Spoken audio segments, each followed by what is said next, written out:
wabaye uwa nyuma mu gihugu Cyae kuza kudusura uraje kuvuga ko wabaye wa kabiri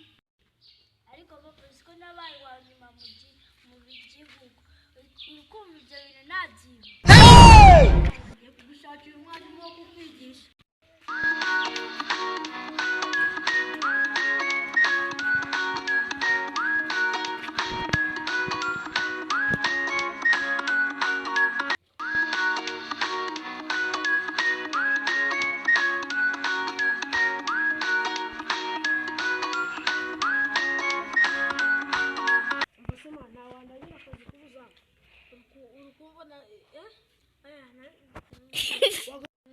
ahubwo nanjye nari gushaka umuntu wanyishyuriza umwana siko ndi kuvuga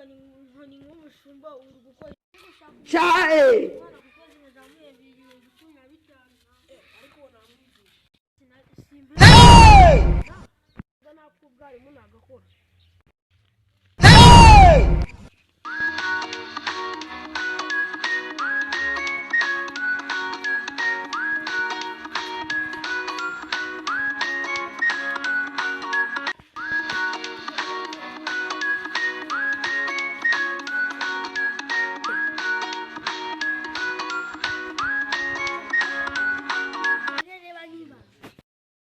Cyae